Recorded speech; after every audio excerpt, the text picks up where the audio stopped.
माननीय मंत्री जी हालांकि अत्यंत सरल और मृदुभाषी हैं।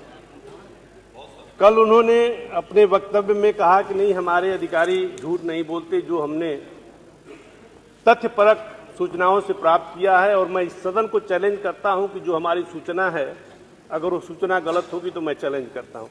सर, उन्हीं का ये हमारे पास सारे कागजात हैं। ये मैंने उनके चैलेंज को स्वीकार करते हुए सारे कागजात इकट्ठा किए हैं। जल जीवन मिशन के अंतर्गत उन्होंने हमारे यहाँ अपने एक अधिकारी को भेजा और एक बुकलेट लेकर आया कि ये जल जीवन मिशन के अंतर्गत इतनी आपके यहाँ संपूर्ण कार्य हो चुके हैं, इस पर आप साइन कर दीजिए। तो मैंने कहा कि नहीं, जब तक हम स्थलीय निरीक्षण नहीं कर लेंगे हम साइन नहीं करेंगे।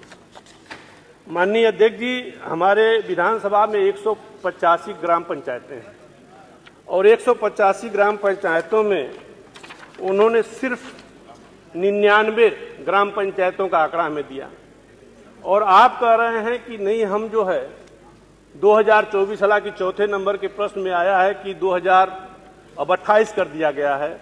इसी सदन में माननीय राजा भैया और माननीय ओम प्रकाश राजभर जी ने माननीय संसदीय कार्य मंत्री से ये मांग करी थी कि साहब 2024 तक योजना पूर्ण होगी तो कम से कम हमारा जो वो नल योजना थी बोरिंग की, कम से कम 200 हर विधायकों को दे दिया जाए। उस समय माननीय संसदीय कार्य मंत्री ने तो मना कर दिया, लेकिन जब ये योजना अब 28 तक ली जा रही है तो क्या 28 तक हमारे प्रदेश के लोग प्यासे रहेंगे? दूसरी चीज सर, इस उदाहरण में उत्तर में एक लाइन आई है कि मैं रैंडम सैंपलिंग क्या बीजेपी की फितरत हो गई है क्या? ईवीएम में रैंडम सैंपलिंग, यहाँ भी रैंडम सैंपलिंग से हकीकत तो बयां हो नहीं सकती। तो मैं आपके समक्ष ये रखना चाहूंगा कि 99 में भी जो उन्होंने 100% पूर्ण किया, मैं स्वयं 10 दिन का टाइम लेके उनको जाकर देखा और वहां की ये सारी स्थितियां साहब आपके सामने है।